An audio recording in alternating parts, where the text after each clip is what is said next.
Apple finally brought us a wireless charger. It's not air power, but I think MagSafe is the future of Apple and the direction the future iPhones will be going. Let's talk about it.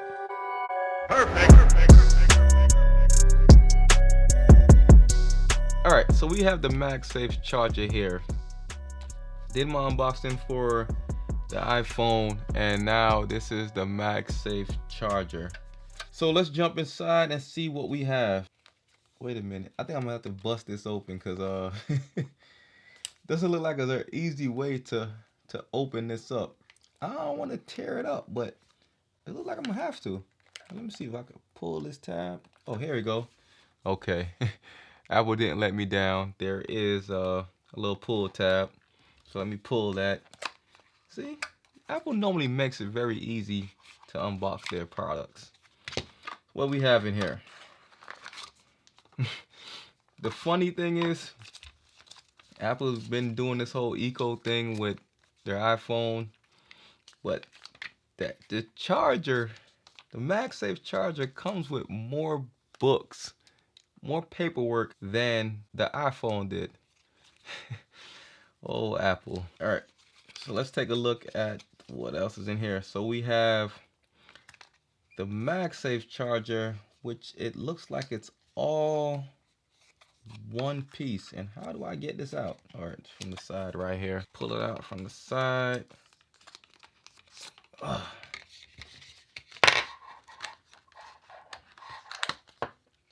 Damn, it's kind of hard to get out. All right, it's literally just, it's attached to it, and it's a USB-C at the end, and it's all one piece. I don't know how I feel about that. I really don't like the fact that it's not attached, because this can easily break. We know how Apple chargers are. They break easily. But it looks pretty clean. Well made.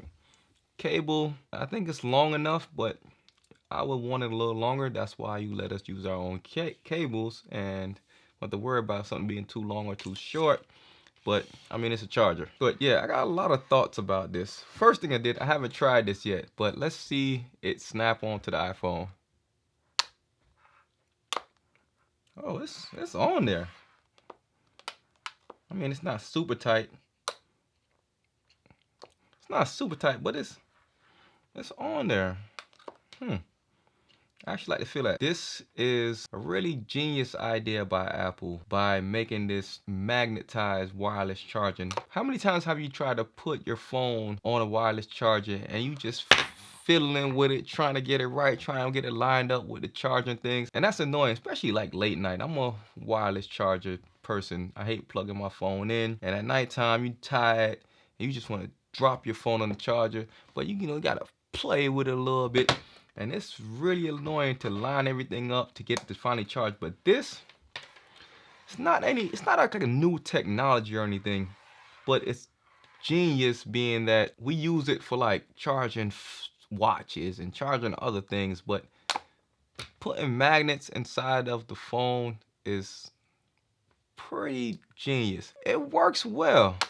Actually, let me plug this in to see like what happened. You know, it ain't come with a charging brick.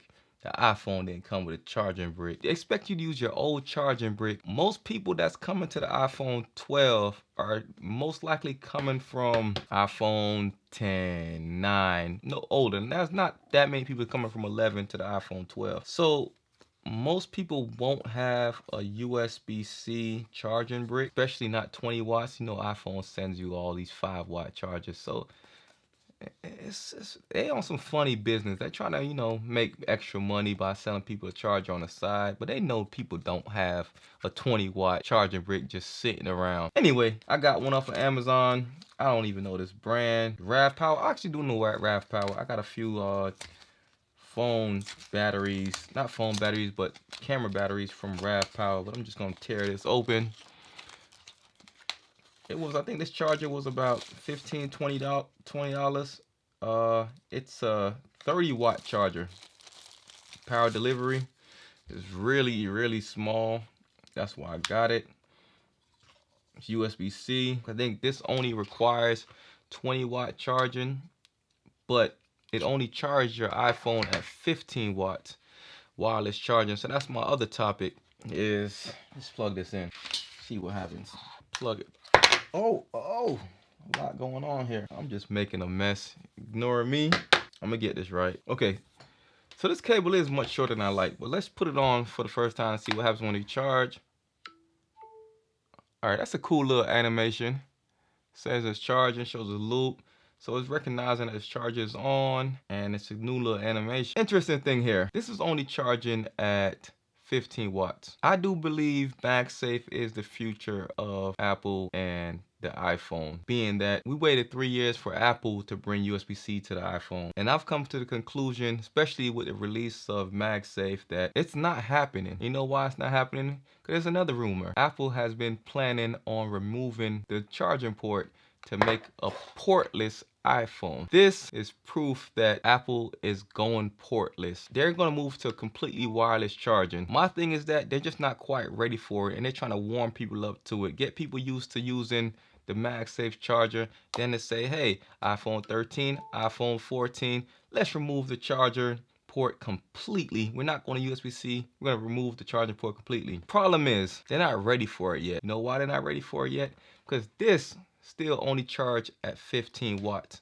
It might be faster than the 5-watt charger that comes standard with all iPhones. I think they're working on something similar to what OnePlus has done with, I think they're doing like a 30-watt wireless charging. It's not using the same Qi wireless charging that every phone is using right now. They're using their own standard, customized, own standards of wireless charging that charges really fast. And I think that's what Apple is working on right now. A MagSafe charger that charges at least 25-30 watt. That's gonna work with the iPhones, iPads, and everything. So I think this is the future of charging, and this little lightning port is gonna go away. It's not gonna become USB-C. It's gonna become nothing. There's gonna be no charger port. There's gonna be no headphone jack. There's gonna be nothing on the iPhone. The cool thing about the MagSafe is it actually works on other devices. But see, it doesn't have magnets on the other devices, so you gotta actually, it actually sticks to it, but trying to find the right spot. So there you go. You can see it's charging now. It's wireless charging, but it's not even fast wireless charging on here. So it just shows regular charging. MagSafe, very cool idea. It's definitely the future of iPhone. I got more to say about MagSafe than I actually got to say about the iPhone 12, just because it just opened a new door of possibilities. You already see all of the accessories, the cases, the wallets, the this, the that, the third-party attachments that's gonna come with just simply putting magnets in the back of a phone. Anyway, this is MagSafe. I think this is a genius idea by Apple to go this direction. You're warming the customers up to the portless iPhone. I think this is a good way how to approach it. And when it happens, just remember, I said it, this is the first step for Apple to remove the charging port. Whether you like it or not, that's the direction they're taking. I can almost guarantee that. But it won't happen fully until Apple brings, well, I'm hoping this is the way they go. It won't happen fully until Apple brings a faster wireless standard than 15 watts. 15 watts is just not enough, in my opinion, to replace plugging a phone in. Even though Apple really don't have any really fast wired charging at this time. But anyway, this was another Joe Tech Talk. Thanks for watching, and catch me in the next one. I'm out.